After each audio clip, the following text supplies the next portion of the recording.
situation and prevent further bloodshed. We want to see calmer We simply have to focus on this man. we as a referee He scored 4 in his last 3. What will he produce today? Stay with us on EA TV. And we find ourselves in one of the great football cities, Liverpool, here at Goodison Park. I'm Derek Ray, and with me here on the commentary box is Stuart Robson. And looking forward to bringing you action from the Premier League coming right up. It's Everton taking on Chelsea. Well, Derek, we can talk about coaches and their methods, but it's now down to the players. Great opportunity! Oh, it's in! And it goes down as an own goal by the keeper. That must be avoided. Well, France and Germany, along with other countries, urging Israel to avoid any escalation. Yesterday, the White House told Israel that the US would... Well, as you can see, there's not much he can do about that. He's so unlucky, but it goes down as an own goal. Officials said President Biden has told the Israeli Prime Minister Benjamin Netanyahu to think very carefully and strategically about how to respond to Iran. It is the US. Back underway, and 1-0 it is. Let's see what happens next. Largely about the extraordinary success of last night. We don't see Iran, we don't see Venezuela. And unable to pick out a teammate, and that'll be a throw.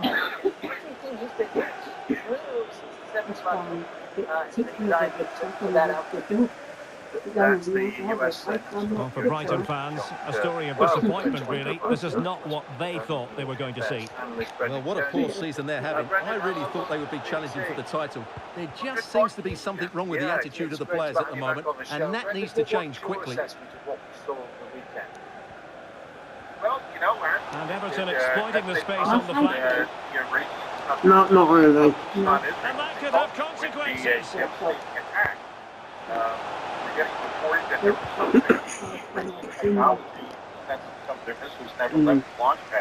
Let's get the latest on the injury situation from our pitchside man, Geoff Shreeves. The problem he has is in the calf. No shortage of excitement.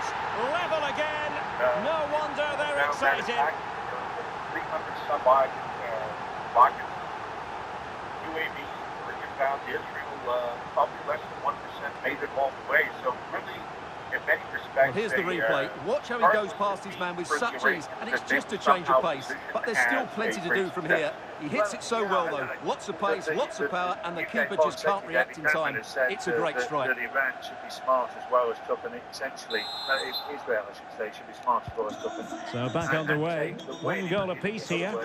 Israel, after this, has managed to defeat Iran with technology-wise, and also recalibrate its relationship Read that with its pass allies. all the way, cutting it out. Especially falling out, weren't they, over this streak of difficulty?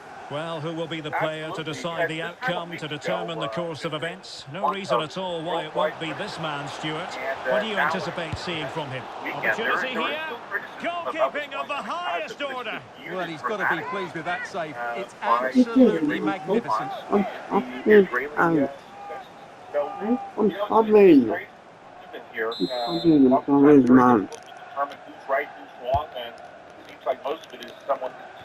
Everybody's somewhere. Well, such a high degree of difficulty, not quite in the end. Well, how good was that? It's such a difficult piece of skill, which he made look so easy. That deserved a goal. There are some today saying, we've been noticed that it's argued Iran gave and warned its neighbours in their space, that there was, Chilwell. to a certain extent, some form of choreography. And he has options available. This was an attack designed Everton unable to retain possession. Global conflict, or certainly the Middle Eastern-wide conflict, but just simply to show to have an initial show of strength. Do you buy into that? I do. Running with the ball confidently. Can he give them the lead? There it is! A fantastic goal, and no wonder he's off celebrating. And I really think that they wanted to send a message. It's important. They're speaking to the Arab. Well, here it is again. He goes past his marker so easily with just a drop of the shoulder, and his movement's so clever. Once he gets onto it, there's only one thought in his head. Smash it as hard as possible. What a good goal. Carefully calibrated in such a manner as to... Well, he has to come up with a game plan. His side are struggling now. Yes, I think that's So Chelsea restart the game. Can they come up with an answer? Doesn't it, for things to go badly wrong. Brendan, what would be the Rather than a free kick, it's advantage Chelsea. Between Israel and Iran. I mean, presumably, Iran is a much larger country. They look as though they want to make this move count. Technologically agile, isn't it? Oh, it is. They're extraordinary. Enzo Fernandez. Their planning, their execution is fine work from Chelsea to win the ball back. The Iranians and gobbled up with ease by the keeper. But, well, let's get more details on the injury situation from our pitchside reporter, Jeff Streaves. Yeah, keep an eye on him, because in that last challenge, he took a heavy blow to his upper... It has to be! Oh, incredible save, and he snuffed out any sign of danger. It's still there for him. Well, fantastic reflex. Might still be able to do a bit of damage. And there it is, a goal! I must say, much to the annoyance of the keeper. Much more so what the Iranians are capable. Well, here we can see it again. Normally I'm the first to point the finger at a goalkeeper, but I think it's a good initial save. I'm not sure he could have done much more. Just a bit unfortunate, really, that it dropped to an opponent. The Israelis will be able to restrain themselves, or at some point there will be a level of revenge here. Well, he knows this is going to be a tough game now. He's got to get his side playing again here. Well, another equaliser. What a topsy-turvy game this has been. Well, that's how to keep the opposition at bay. Good-looking move, this. Oh, he'll take it on. Well, the bar can be the goalkeeper's best friend. Fancies a pop from here. Oh, commanding goalkeeping. Well, the referee has decided that the injury is sufficiently serious for play to be stopped. Treatment required. Joining us. Always a pleasure. Thank you, Brendan Kearney there, retired US Marine Colonel, Military Affairs Analyst on the latest from Israel. Iran is 1756. Live Drive. Tony Livesey and Claire McDonald. Thank you so much for joining us at Time Live Drive. And so a drop ball to restart the proceedings. What impact has the poor weather had in recent weeks and months on your sport? And Rob in Nottingham is one of you. Hello, Rob. Hey, it's good to have you on the programme. What is your sport of choice? High pressing and good high pressing. Prevented the damage. Gives it a go. And a goal it is to put them in front again. No less than they deserve.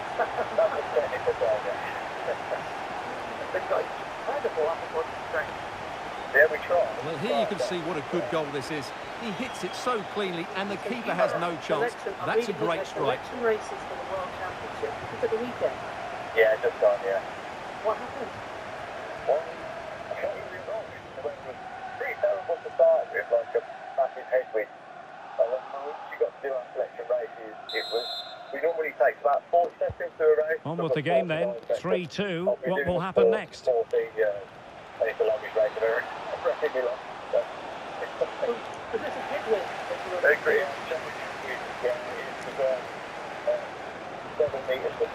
Nkunku, vital intervention. Nkunku. This could level it. Oh, but the keeper with an important save. How important is that? Well, he should score from there. That's a wasted opportunity. He should beat the keeper from that sort of distance. People go there and do like the one water rafting and things like that as well. Like it's open to the public. And over comes the corner. And clearing it away. Well, breaking at pace is always a possibility. Give you Might be a chance here. Oh, that is a super save. Well, he had to finish that, but credit to the goalkeeper. That's a brilliant stop. Yes.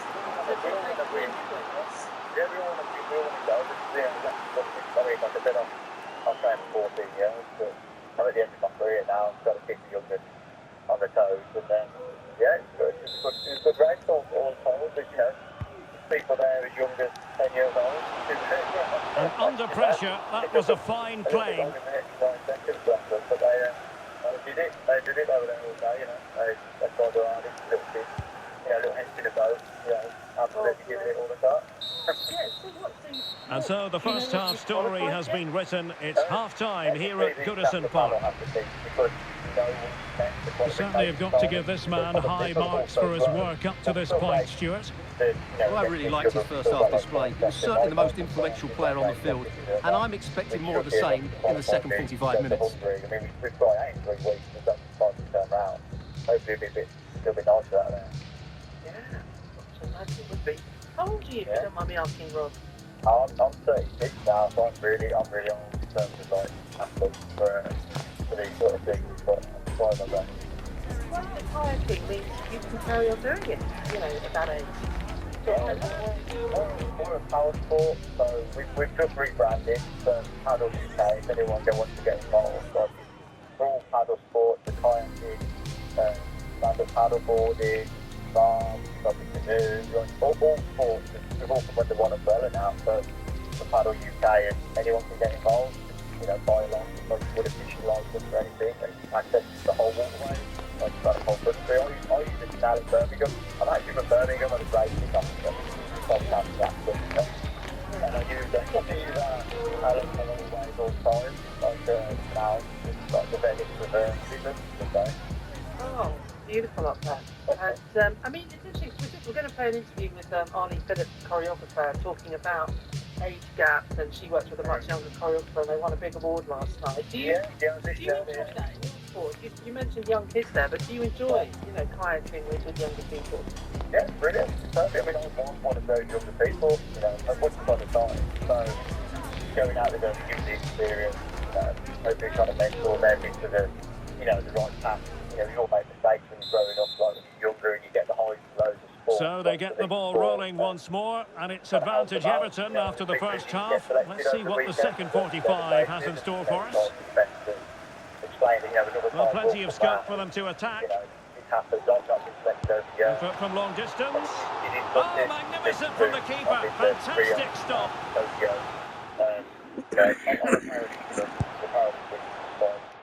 Amazing, and then hopefully we'll find out in June if one of us will go out to Paris. Hopefully. Yeah, fantastic. Well, listen, Rob, good luck and keep in touch and let us know how you get on.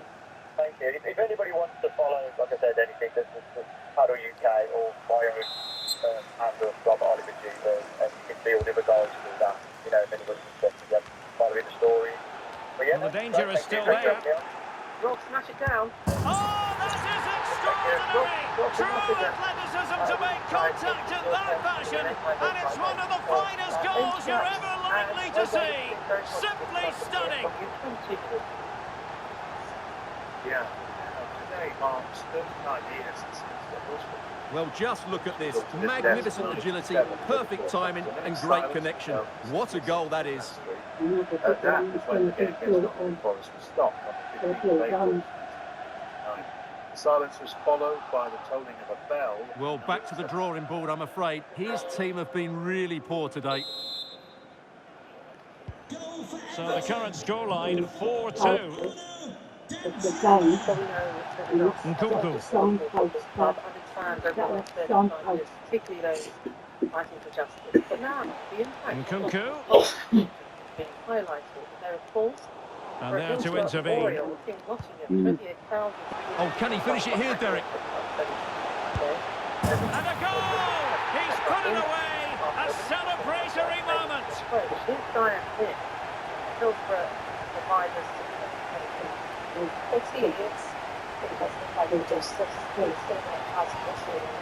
Well, here it is again, and it's all about the pace on the counter-attack. They were so quick to break out from their defensive positions, and then through on goal, he just goes for power and smashes it past the keeper. There's no stopping that. What a great finish. I'm going to listen to people and thinking what they were saying.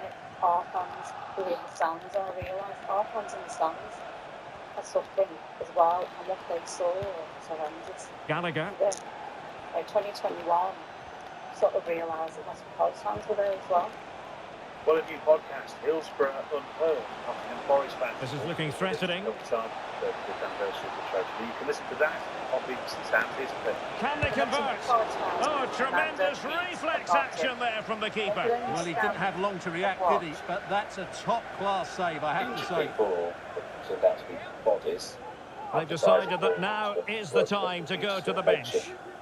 Stretchers and carry them down, deposit them in the penalty area, standing there watching this unfold, helpless. So we saw everything, and I remember... Now the short corner routine. Really good improvised goalkeeping. Sorry. And the Chelsea throw-in coming up here. Well, doesn't have to do it on his own. I remember standing on my seat. A lovely attempt. Well, full credit to him. He had the audacity to try it. Well, that's so close to being a lovely goal. It just doesn't come down in time. You know, and to watch people give CPR in front of you, seeing crushed faces, you know, that's memory that never goes away. Well, just to point you in the right direction, we have more live action from the Premier League coming up here. Oh, what a goal! A tremendous strike! Hard to believe that he elected to take on that shot. Absolutely brilliant. Well, here it is again, and wow, just take a look at this. He's absolutely nailed this one. What a strike that is from distance. Also, Sarah behind the podcast, and also lifelong Forest fan. Well, no wonder he's delighted. They're bossing the game now. Good evening. So let's start with you then. What brought this idea on? Is this something that you've heard down the years, that there just hasn't been enough recognition of what the Nottingham Forest fans went through as well? Yeah, I've been on the radio here in Nottingham for 20 years, and every year when the anniversary comes round, it occurs to me that there's the sort of silence, or there has been in Nottingham about this, a lot of silent pain. Clearly it's a Liverpool tragedy. None of the Nottingham Forest fans died, but as you heard there were 28,000 of them in the stands, and they witnessed what they witnessed that day, and they went home, and by and large nobody talked about it for 30 years. And I've wanted to understand why that is, why people are kind of clammed up and locked up tight, why the cities, the clubs and the fans in the aftermath of this disaster didn't sort of come together in grief, and they went their separate ways. Of course, Liverpool were fighting a campaign for truth and justice, and here in Nottingham there was quite a lot of silence. There was also nowhere to go, there was nowhere to commemorate, there was no kind of focus point. But things have changed more recently, and that's what we explore in the podcast. Pete, you were just 25. Who were you there with? I was there with my dad and my brother. I lived in London at the time. I'd moved away from Nottingham, moved back since. So I travelled up, met my brother and my dad there. My dad's no longer with us. He passed away 11 years ago. And we've never mentioned it once. It's never been discussed in our family. It's a strange wall of silence. My partner asked me today, which of the 8 lads that I sit with, we have 8 season tickets together in the Trent End. Who was and who wasn't at Hillsborough. I've known these lads since I was at primary school. I don't even know who was there.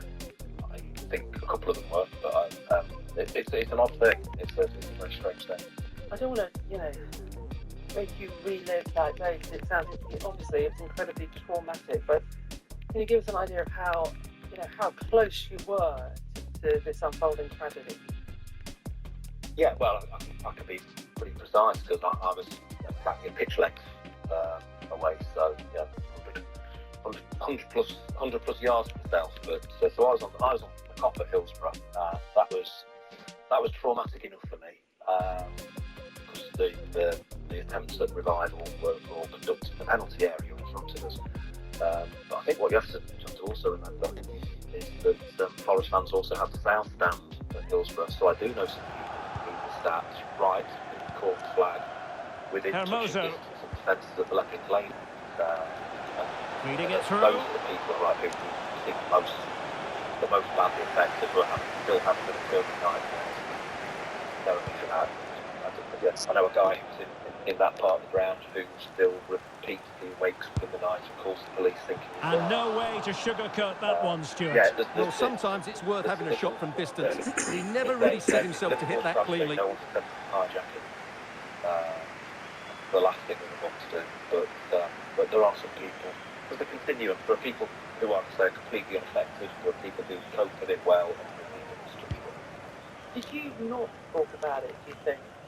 And as you say, the friends that you've gone to see... Well, he's certainly not alone. All those years, you don't even know. Well, a nearly moment, just over the top. Because it is too painful to talk about.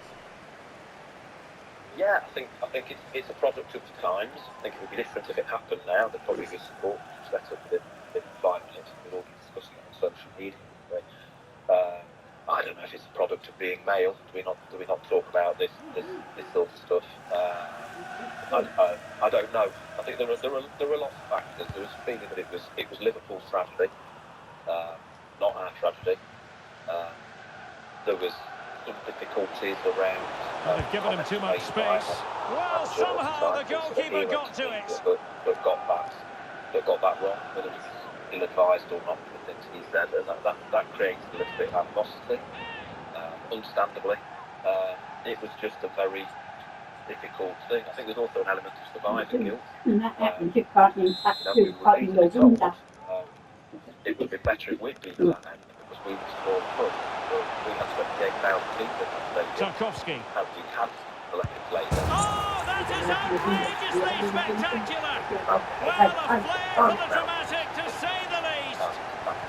We'll be replaying that one over and over again for a long time to come.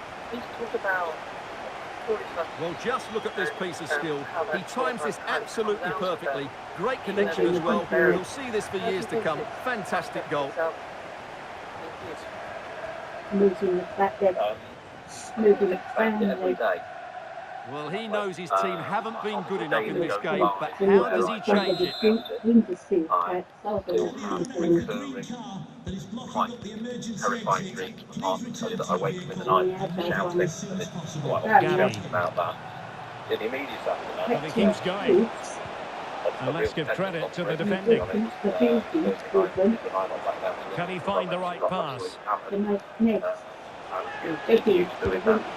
He got a good palm on it.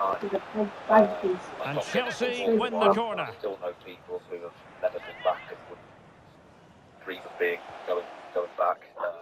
I worked with a colleague who, a little bit older than me, who loves Forest. He was at Hillsborough that night. He has never been to a football pitch again since. He still has to talk about football. But for me, yeah, a feeling that things would always go wrong. I didn't go on holiday for years and years and years afterwards, 10, 15 years afterwards, just because something had happened in my head that anything you set off to do nice would turn out dreadful. And there's the delivery. Not too fussy in clearing his lines. Counter-attacking, very much an option. In with a chance. Well, it was so easy on the eye, that counter-attack, but no reward for them. Yeah, it was all good until the final effort. It just shows how devastating they can be on the break, though. Podcast, and there are calls for a Hillsborough Memorial in Nottingham. That will be the start of the healing process, and people in the city who were there, maybe this can be the start of a conversation that can start to heal those people and their experiences. The focus that can be on them, people like you, for a change. Well, using the space really well, but now can they push on? Well, that's really sound goalkeeping, not letting the opposition have any scraps. Input from long distance. The referee is given a corner. And allows people to access poetry around that. But there is a campaigning element to it. We have requested a memorial. I wrote to Forest several years ago, suggesting that. Was told at the time that it was inappropriate and too controversial. Don't know why.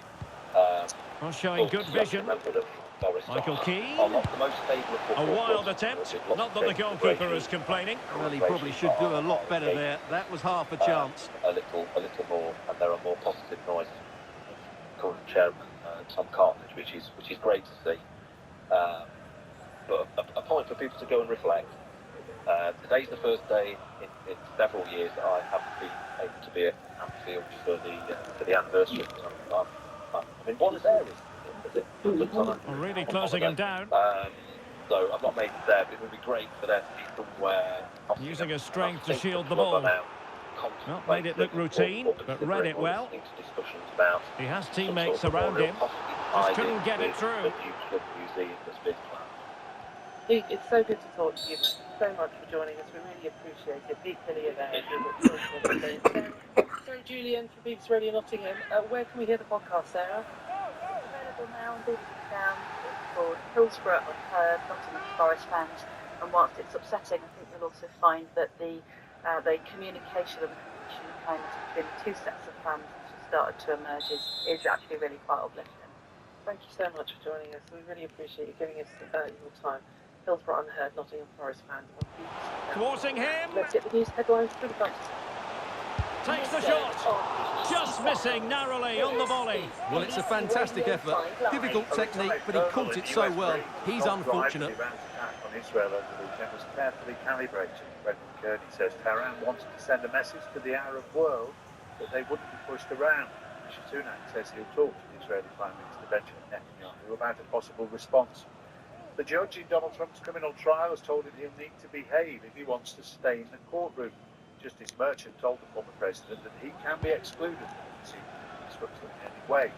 Mr. Trump denies covering the push money paid to the porn stars who are damaged. Plenty of support here. He's in with a chance. Determined defending. 97 match was the event.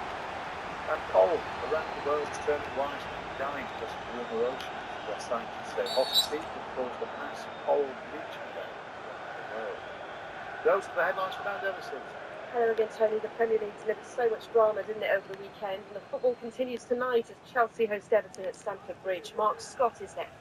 Hi, Dennis. Yes, having officially appealed against their latest points deduction, Everton aim to add some vital ones here later, but to say history is not on their side would be something of an understatement. They've not won any of their last 28 league games here, with their most recent Premier League victory at the Bridge coming in 1994. Sean Dyche has frustrated Chelsea a fair few times before. Mourinho, Sarri and Chico Oh, really hit with venom and off the woodwork. Well, that's a great shot. He just hit it with such power. I'm not sure the keeper would have got that, you know. Slipped to draws by that very scoreline against other strugglers in Sheffield United and Burnley recently. Mark, thank you. And Mark, we're bringing you updates on Hard Life Sport from 7 throughout the Monday night. Of course, tributes have been paid to the former England and Kent spinner Derek Underwood, who's died aged 78. 297 wickets and 86 test appearances for England. Former England captain David Gower has been spotted. Yeah, he's described Young. Miles from goal. Can they put it away? Well, you can't really head them any better than that. But the goalkeeper was up to the task. So now a corner. The most of the pitch, if he gripped for it, he was unplayable. If it was a flat pitch, but it could still tie things down, and his consistency was all. Not all that convincing defensively, and both hands on it. Good goalkeeping. And that will be that as the referee signals that this game is over and 3 points for Everton. What did you make of it all? You're absolutely right, Derek. Their attacking play was excellent, full of energy and pace, and the midfield completely dominated the game. It was a great all-round performance. No two ways about it. He really has brought his influence to bear on the proceedings. Well, he gave that back line a torrid time, didn't he? He was far too sharp for them, always looking to play on the shoulder, took his goals well too. Clearly the difference maker today. John Dutton says the women's race will be shorter than the men's 6-inch race, but unfortunately people wisely. We hope very soon over the next couple of years that we'll have the same number of stages races and having the same proportion of prize money this year for everything we do. So to be running this as a federation, running this under a events banner, it's really big moments of doing the right thing is so important for British cycling. Andy Murray doesn't require surgery on his ankle, but he doesn't yet know when he'll return to action. Got time for a couple of questions? It's the Miami Open. And Britain's Jake Clifford doing the second round of the Munich Open, but Dan Evans lost in the opening round of Barcelona. It's the latest from BBC Sport. A look at your travel. It's been really busy tonight. We've had many motorway closures. We've had bad weather as well, winds and heavy rain. So the Avonmouth Bridge has reopened, the M5, northbound between 19 and 18. That was where a lorry caught fire. That was between Portishead and the M49. But the queues were back to junction 20 at Clevedon. And then I had a text saying it's actually further back than that. Are you sure it's still open? Or it is open. And it is open, but the queues are back to 21 at West East. The A370 also busy, that's northbound towards Bristol. Queues on the A38 again northbound towards Bristol as a knock-on effect. The M4 into Wales Bridge is now busy on the westbound side from England to Wales. That's because of the earlier closure of the M48 Severn Bridge because of the strong wind. It's all open now in both directions. The M6 and northbound approaching the M42 at junction 4A. That's it. That's Thanks where very we had a much. broken down vehicle, but queues remain. It's been backing up on the M42 northbound to 6 at Birmingham Airport. Not the M6, it's the M42 backing up to 6.